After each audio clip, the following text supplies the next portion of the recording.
సావాసాలు సంసారాలు చిలిపి చిలక జోస్యం వేసేయట్లు వేయంగాని లాభసాటి బేరం ఇల్లే ఓడలైపోతున్న ఇంటి పనుల దృశ్యం ఆరేసేటి అందాలన్నీ అడిగే నీటి అర్థం ఏం తగ్గింది మారామయ్య భోగం ఇక్కడ నది ఊరేగింపులో పడవ మీద రాగా ప్రభువు తాను కాగా ఉప్పొంగెలే గోదావరి ఊగిందిలే చేలోవరి భూదారిలో నీలాంబరి మా సీమకే చీనాంబరి గోదారమ్మ కుంకం బొట్టు దిద్ది మిరప ఎరుపు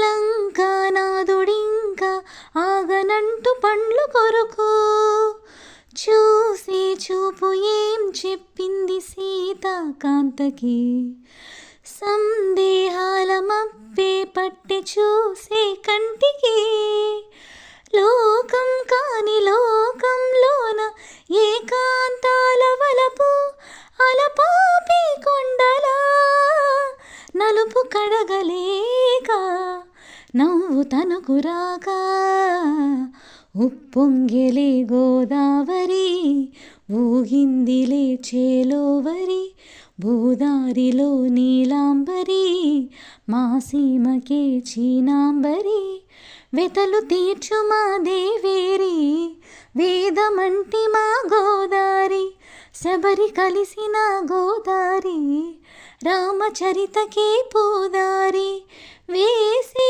చాప జోర్సై నవవార్సై వాలుగా చుక్కాని చూపుగా బ్రతుకు తెరువు ఎదురీతేగా ఉప్పొంగెలే గోదావరి ఊగిందిలే చేలోవరి భూదారిలో నీలాంబరి మా సీమకే చీనాంబరి.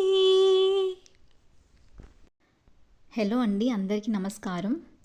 నాలాగా గోదావరి జిల్లాలో పుట్టి పెరిగిన చాలామందిని వాళ్ళ ప్లేస్ గురించి చెప్పమని అడిగితే ఆ విషయాల్లో ఖచ్చితంగా గోదావరి నది గురించి ఉంటుంది. అండ్ ఈ పాట విషయానికి వస్తే ఒక పర్టికులర్ లైన్ని చాలామంది అడ్మైర్ చేశారు. అదేంటంటే, అలా పాపీ కొండల నలుపు కడగలేక నవ్వు తనకు రాగా. పాపీ కొండలు నలుపు కడగలేక గోదావరి నది నవ్వుకుందట. సో ఫాండ్ ఆఫ్ వేటూరి గారు. అండ్ ముగ్గు విషయానికి వస్తే free hand rangoli, very simple. And ఈ వీడియో కనుక మీకు నచ్చితే లైక్ చేయడం, షేర్ చేయడం, సబ్స్క్రైబ్ చేయడం మర్చిపోకండి. Thank you so much for watching this video. ధన్యవాదాలు.